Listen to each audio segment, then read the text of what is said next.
నమస్తే. Welcome to our channel. ప్రస్తుతం మనతో సీనియర్ జర్నలిస్ట్ దాము బాలాజీ గారు ఉన్నారు. వారితో మాట్లాడదాం. సార్ నమస్తే సార్. నమస్తే.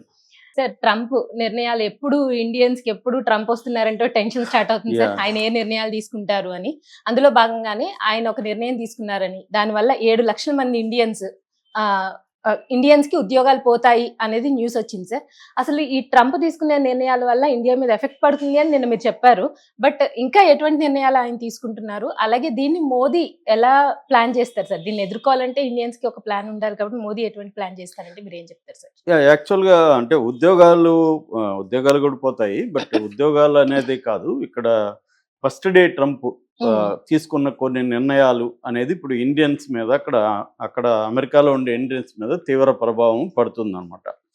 సో ఆయన దాదాపు ఫస్ట్ డే 200 ఎగ్జిక్యూటివ్ ఆర్డర్స్ మీద సంతకాలు చేశాడు.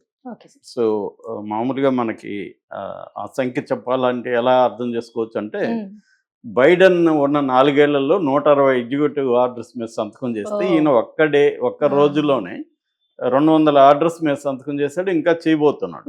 అంటే అర్థమైందంటే ఆయన చాలా డ్రాస్టిక్ నిర్ణయాలను ఇప్పటి వరకు అమెరికన్ హిస్టరీలోనే ఎవరు తీసుకొని నిర్ణయాలు తీసుకుంటున్నాడు ట్రంప్.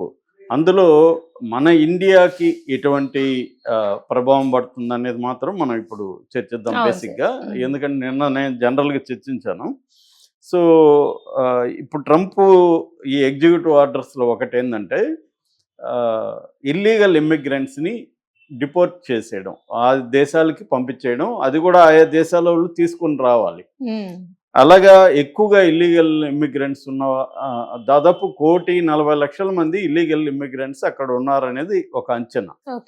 ఇందులో ప్రధానంగా ఉండేది మెక్సికో, ఎల్ సాల్వడారు, అట్లా లాటిన్ అమెరికన్ కంట్రీస్ అంటారు. ఆ లాటిన్ అమెరికన్ కంట్రీస్ వాళ్ళు ఉన్నారు. అది అమెరికన్ సౌత్ అంటారు. అమెరికన్ సౌత్ బార్డర్స్ని నేషనల్ ఎమర్జెన్సీగా ట్రంప్ డిక్లేర్ చేసి అక్కడ రాకుండా చూసుకుని పెద్ద ఎత్తున పోలీసులను అక్కడ మోహరింప చేశాడు. సో మెక్సికో తన బార్డర్లోకి పంపిస్తుంది, అలాగే కెనడా పంపిస్తుంది. కాబట్టి ఈ రెండు దేశాల మీద 25% టారిఫ్స్, సుంకాలు విధిస్తామని కూడా ఆయన అనౌన్స్ చేశాడు. సో ఇప్పుడు ప్రపంచవ్యాప్తంగా అనేక దేశాల నుంచి అమెరికాలో ఉంటున్న ఇల్లీగల్ ఇమ్మిగ్రెంట్స్ అంటారు వీళ్ళని, ఎటువంటి డాక్యుమెంట్స్ లేకుండా ఇల్లీగల్గా వెళ్ళిపోయి ఉంటారు అక్కడికి. వాళ్ళలో 1,40,00,000 మందిని ఇప్పుడు బయటకు పంపిస్తున్నారు. ఇందులో 7,20,000 మంది ఇండియన్స్ ఉన్నారనేది ఒక అంచనా. కాకపోతే అఫీషియల్గా నిన్న చెప్పింది ఏంటంటే 18,000 మందిని ఫస్ట్ టైం ఇప్పుడు మీరు తీసుకెళ్ళండి ఇండియాకి అనేది వాళ్ళు అక్కడ హోమ్ల్యాండ్ సెక్యూరిటీ డిపార్ట్మెంట్ అనౌన్స్ చేసింది, అమెరికాది. అంటే ఇప్పుడు ఇమ్మీడియట్గా మోడీ వితిన్ 1 మంత్లో 18,000 మందిని మన మోడీ ప్రభుత్వం తీసుకురావాలి వెనక్కి. దానికి సంబంధించి ఇండియన్ గవర్నమెంట్ కూడా ఓకే చేసింది. మేము 18,000 మందిని తీసుకొస్తాము అని ఇండియన్ గవర్నమెంట్ కూడా చెప్పింది. అయితే 18,000 కాదు, 2,20,000 అనేది ఇంకొక సంఖ్య రాబోయే కాలంలో. సో ఇది పెద్ద ప్రభావం చేస్తుంది. ఇప్పుడు ఈరోజు కొన్ని వార్తా పత్రికలు ఏం రాస్తున్నాయంటే 2 లక్షలు కూడా కాదు, 7,20,000 అనేది ఒక ఫిగర్ చెప్తున్నాయి. ఏదేమైనా లక్షల మంది మన వాళ్ళు అక్కడ ఉండొచ్చు, ఇది ఒకటి. సో వాళ్ళని తీసుకొస్తే మన దేశంలోనికి అనేక రకాల సమస్యలు క్రియేట్ అవుతాయి. వాళ్ళని ఇప్పటికిప్పుడు ఇక్కడికి తీసుకొచ్చి ఉద్యోగాలు వాళ్ళు అక్కడ ఏవో చేసుకుంటుంటారు, వాళ్ళని తీసుకొచ్చి పెట్టడం అనేది ఒక సమస్య. రెండోది, ఇలాగే లక్షల మంది అక్కడి నుంచి వచ్చేస్తే మనకి ఫారిన్ కరెన్సీ డాలర్ల డంప్, ఇప్పుడు అక్కడ సంపాదించే వాళ్ళు అక్కడే పెట్టుబడులు పెట్టరు కదా. ఇండియాలో కూడా ల్యాండ్స్ కొంటారు, ఇక్కడ బిల్డింగ్స్ కొంటారు, రకరకాలుగా ఇక్కడ పంపిస్తుంటారు. సో అదంతా కూడా ఇప్పుడు ఆగిపోయే ఇది ఉంది. దీనివల్ల రకరకాల డిస్టర్బెన్సెస్ ఇండియన్ ప్రభుత్వానికి, మన ఇండియన్స్కి వస్తుంది. ముఖ్యంగా ఏంటంటే అమెరికా అనేది చాలామందికి ఒక కళ. అమెరికాలో ఇండియన్స్ దాదాపు 54 లక్షల మంది ఉన్నారని చెప్తున్నారు. అందులో దాదాపు అమెరికన్ పాపులేషన్లో 1.47% ఇండియన్స్ ఉన్నారు.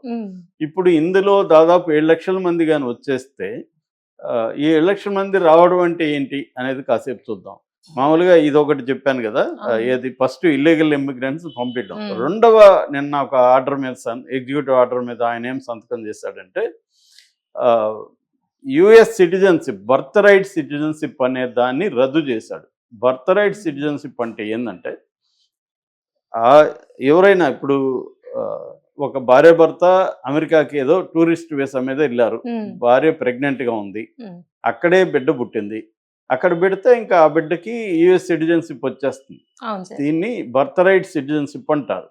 అంటే అమెరికాలో పుట్టిన బిడ్డలకు అందరికీ, అది ఏ ప్రపంచంలో ఏ దేశం వాళ్ళైనా పర్వాలేదు, అమెరికాలో బిడ్డ పుడితే ఆ బిడ్డకి అమెరికన్ పౌరసత్వం అనేది లభిస్తుంది. ఉమ్, ఇది ఇప్పుడు 150 ఏళ్లుగా ఈ చట్టం అమలవుతూ వస్తుంది. ఉమ్, దీన్ని ఒక్క దెబ్బతో ఒక సంతకంతో కొట్టుపడేశాడు. ఓ, సో ఇప్పుడు అక్కడ పుట్టిన వాళ్ళకి పౌరసత్వం రావాలంటే కొన్ని కండిషన్లు ఉన్నాయన్నమాట. అదేంటంటే యుఎస్ సిటిజన్షిప్ పేరెంట్స్కి ఉండాలి, ఇద్దరికి, ఆ, ఉమ్, వాళ్ళు సిటిజన్స్ అయి ఉండాలి.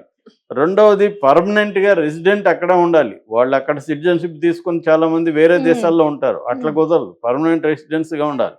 లేదు అమెరికన్ మిలిటరీలో మెంబర్గానే ఉండాలి. ఈ 3 కండిషన్లు ఉంటేనే పుట్టిన బిడ్డకి పౌరసత్వం వస్తుంది, లేకపోతే రాదు. ఉమ్, సో ఇప్పుడు ఏమవుతుంది, మామూలుగా అమెరికాలో ఒక కాన్సెప్ట్ ఏంటంటే